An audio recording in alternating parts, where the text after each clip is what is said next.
You know, in the NFL playoffs, the final score tells you who won, but it doesn't tell you the whole story. To get that, you have to listen to the words that come after the game. That's where you find the real drama, the pressure, the passion, and yeah, the real price of what it takes to win. So let's start right here with this quote from Mike Tomlin. Now, if you follow football, you know Tomlin. He's one of the most respected coaches in the entire league. This is what he said right after just a brutal playoff loss when someone asked him about his future with the Steelers. And his answer, or maybe his non-answer, well, it spoke volumes. This number. That little bit of hesitation. That loss was Mike Tomlin's 7th straight playoff loss. That ties an NFL record for the longest postseason losing streak ever for a head coach. That kind of weight, I mean, that's not just a bad day. That's history hanging over your head. And then there's the performance on the field. The Steelers were outgained by 233 yards. That is the single worst yardage difference in the entire playoff history of the Pittsburgh Steelers.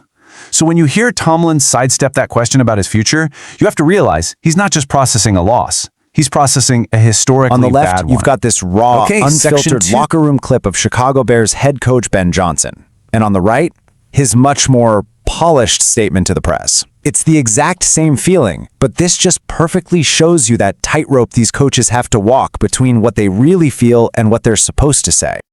But to really get why he was so fired up, you need the backstory. This was the Bears' first playoff win in over a decade. And who did they beat? Their arch rivals, the Green Bay Packers. So that explosion of emotion, that wasn't about one game. That was years and years of frustration finally being let out. And the best part? He didn't back down, he owned it. He basically reminded everybody that at its core, this game is all about passion. And Rams lineman Kobe Turner just nails it here. His team had just pulled out a total nail-biter. I mean, they scored the winning touchdown with 38 seconds left on the clock.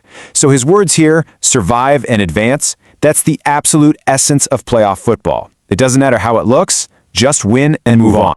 But then, you have the other side of the coin. It's this absolute, unshakable confidence in your superstar. And that's exactly what you're hearing from Bills lineman Dion Dawkins talking about his quarterback Josh Allen. This isn't about just surviving. This is about knowing you have the best player on the field and expecting to dominate because of it. And look, that confidence was earned right there on the field.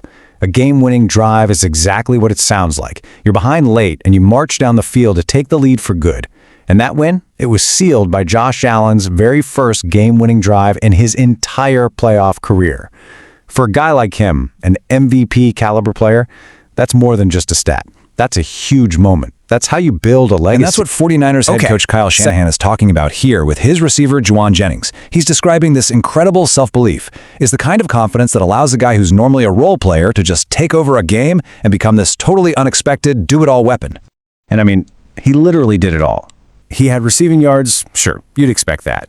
He also had rushing yards. But the real dagger? He threw a 29-yard touchdown pass on a trick play that completely fooled the defense.